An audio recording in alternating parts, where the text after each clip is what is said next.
On poursuit toujours sur Viva Technologie Paris. On vous le fait découvrir en direct pendant 3 jours. J'ai le plaisir d'être avec l'organisateur de l'événement, Maurice Lévy. Bonjour. Bonjour. Maurice Lévy, vous êtes président du directoire de Publicis Group.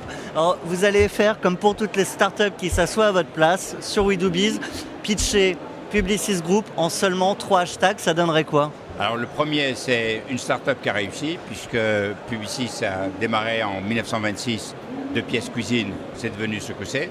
Donc une jolie petite start-up. Deuxième, un groupe international qui est sur un peu plus de 100 pays. Troisième, le numéro 1 mondial dans l'univers du numérique et dans notre secteur.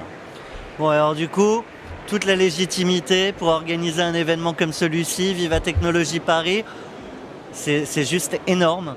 On ne s'attendait pas à ça pour une première, hein. Très franchement, il y a des innovations à tous les coins. Voilà, qu'est-ce qu'on peut dire sur cet événement et sur ce qui a fait la genèse finalement de... Alors c'est d'abord un rêve, hein. C'est un rêve et lorsque j'avais travaillé avec Jean-Pierre Jouyet sur le rapport de l'économie sur le matériel, nous avions décidé qu'il fallait absolument qu'il y ait un événement de cette nature à Paris, de manière à cristalliser les énergies et à montrer que la France est un grand pays du numérique et qu'il est ouvert, c'est un pays ouvert aux investissements. La deuxième chose, c'est que je n'ai pas voulu refaire ce qui se passait ailleurs et j'ai voulu quelque chose de très différent. D'une part, une chose très importante, les conférences, mais ça tout le monde en fait. D'autre part, les innovations, comme vous en avez vu, un peu le CES. Il y en a pas mal qui le font, mais rares sont ceux qui font les deux ensemble.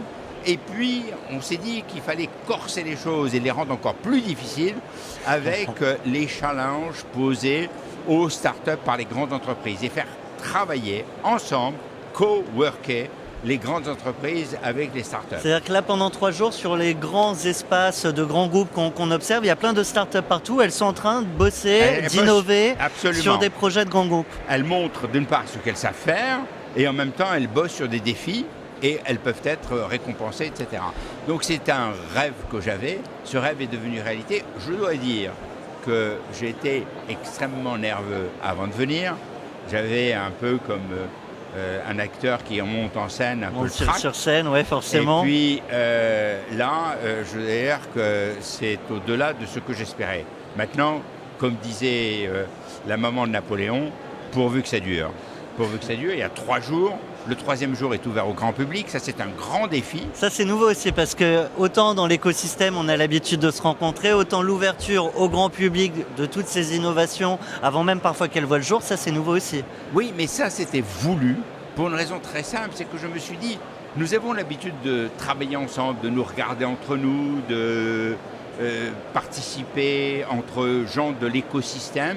Et ça se passe généralement assez bien. On se connaît, on se reconnaît, on se retrouve, etc. Et pourquoi priver le grand public de ces innovations? Pourquoi priver le grand public des rencontres avec les startups? On leur bassine les oreilles à longueur de journée en leur disant l'avenir est aux startups, il y a plein d'entrepreneurs français qui ont envie de faire des choses, etc. Pourquoi ne pas leur montrer? Pourquoi est-ce qu'ils ne toucheraient pas du doigt ce que nous sommes en train de préparer pour l'avenir? Et il m'a semblé que c'était la bonne chose à faire. Donc c'est un défi. Actuellement, j'ai l'impression que ça se passe plutôt bien. On avait un certain nombre de paris. D'une part, les 5000 startups, elles sont là, donc ça va, je ne suis pas inquiet. Parce que vous l'aviez annoncé oui. Un petit moment avant. Bon, pari tenu. Pari tenu. Ok. D'autre part, on s'était dit qu'il faudrait au minimum 30 000 spectateurs. Pour l'instant, en enregistré, on en a un peu plus. Et on va voir la dernière partie qui est le grand public, comment ça va se passer. Donc avec un peu de chance, on aura atteint tous nos paris, peut-être pas le pari financier, mais ça, ce n'est pas très grave parce que ce serait la première édition et puis les suivantes vont nous permettre de réussir. Mais pour moi, le plus important, c'est qu'il se passe quelque chose de positif en France. Qu'au milieu des grèves, au milieu des circulations bloquées, au milieu des récriminations des uns et des autres, il y a un espace dans lequel il y a des gens qui se disent « formidable ». La France bouge, la France innove, la France avance, la France attire les capitaux, la France attire les grands speakers. Il y a des gens qui viennent, qui se sont posés ce matin des États-Unis ou de Chine et qui repartent ce soir.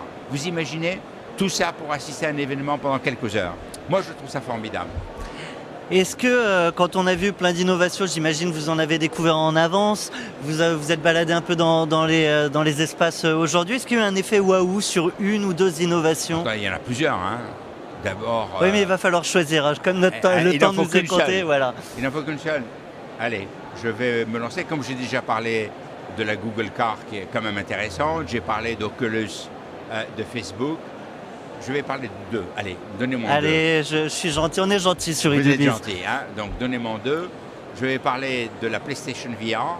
Je ne sais pas si vous l'avez essayé. Pas encore, mais dans la journée en direct, on fera vivre ça aux spectateurs. Allez-y, c'est formidable. Donc ça, c'est un joli coup.